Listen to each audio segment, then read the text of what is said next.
Sean, let's talk first about the capturing of this village. What do we know about the breaking news of Klishchiivka? Yeah, it's as you say, it's all breaking at the moment. Klishchiivka is on the southern flank of Bakhmut, so it's fairly close to Andriivka there, between Andriivka and Bakhmut. It's been in Russian hands since January this year, and interestingly, the Ukrainians claim to have taken it only 48 hours, having taken Andriivka, which just shows there's a degree of momentum building there. All this is an effort to try to encircle Bakhmut. If you remember, that was a highly symbolic seizure by Russia. They lost about 30,000 casualties. The Wagner group delivered that one success on the battlefield. And Russia does not want to lose Bakhmut. It's apparently, we've got reports there, 52,000 troops there, 250 tanks, 1,000 armoured vehicles. But, and this is a huge but, the Russians were concerned that the main front for Ukraine is over near Robotyne, near you, and they were worried that Ukrainians looked as if they were making some sort of breakthrough there.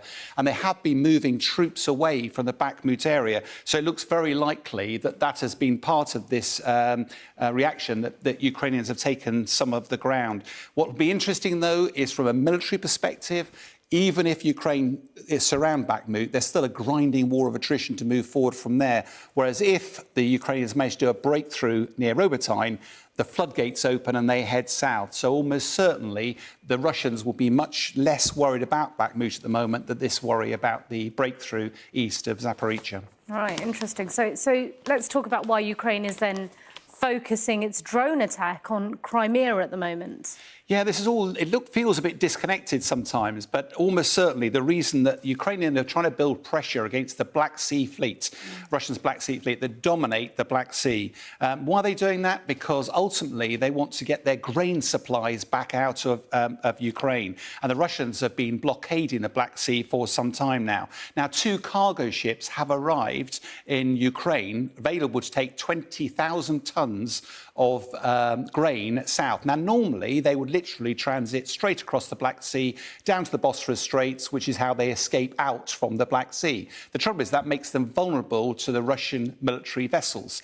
What Ukraine has done now is it's opened up this new corridor, and it's just marked by the yellow jinking line 12 miles away from the coast there, because that provides a safe corridor, and hopefully that will mean that the Ukraine ships can leave, but not the big ones. They will not be able to navigate through those twists and turns.